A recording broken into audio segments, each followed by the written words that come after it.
After the recent issue of Wendy getting a flat tyre on our last ride and me not realising it till after we got home, I thought it was time to invest in a tyre pressure monitoring system for both bikes. So, being the cheapskate that I am, I hopped onto eBay and found the cheapest motorcycle specific one I could find.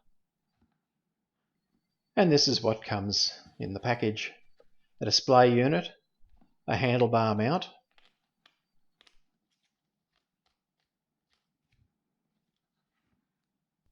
that once screwed on, there's a lock nut to hold it tight, and also a ball mount to put it on whatever angle you want, and then tighten that up into position.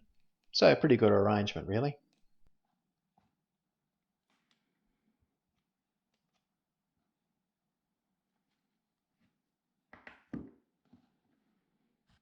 Then there are the pressure sensors that go on the front wheel and back wheel valves.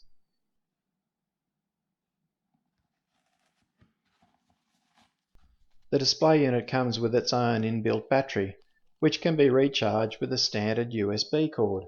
Very handy. The unit looks pretty waterproof, and I have a bit of trouble getting the plug out for the USB charger.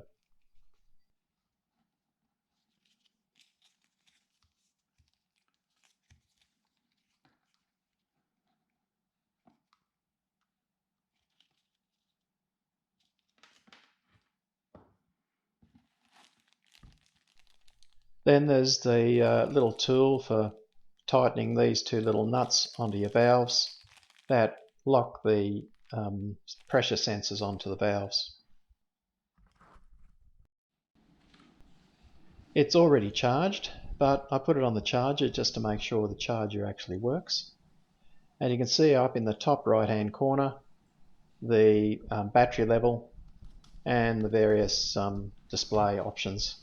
On the side there's an on-off button and a function button to actually set up the thing. So let's have a look at how it might fit onto my bike. Well, because I haven't got too much handlebar space, I'm not real keen on putting up there. It sort of stands up like a dog bollock and it doesn't really fit down there. So I think I'll put it here. Right there looks like it might be nice. Very unobtrusive.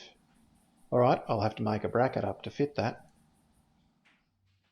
So it's off with this bolt so that I can find another one the same that I can use to make a bracket out of.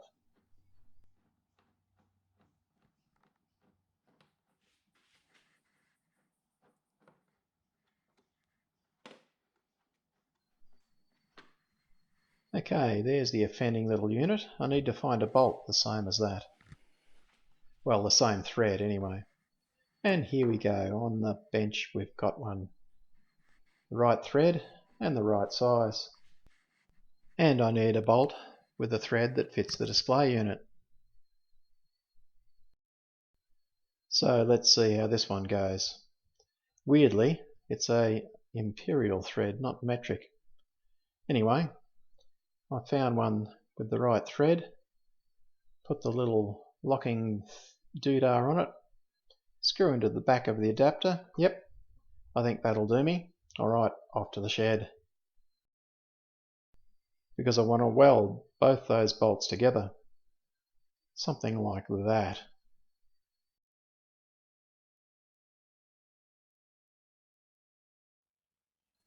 Okay, so I just need to cut the thread off the end of that bolt because I just want the thread section, because I'm going to weld that thread onto the top of the other bolt.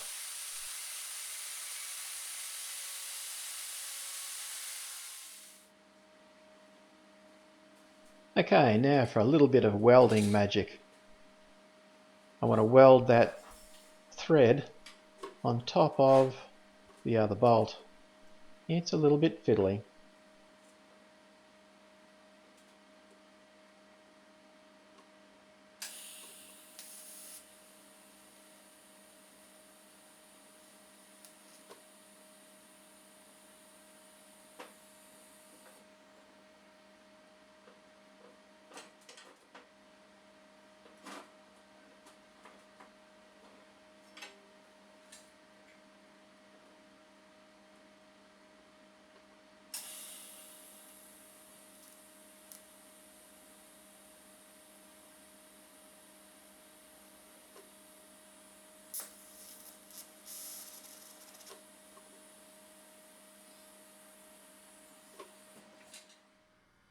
And here's the finished article.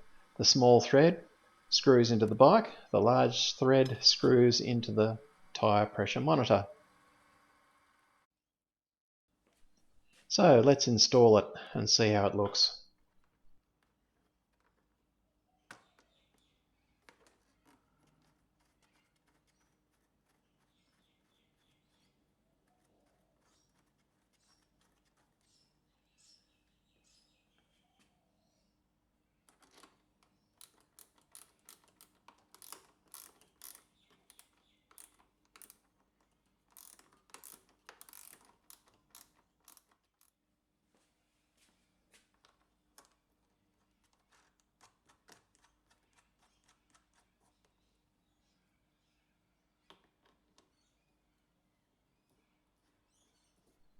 With the monitor in the correct position, I can now just use the locking nut to lock it in position.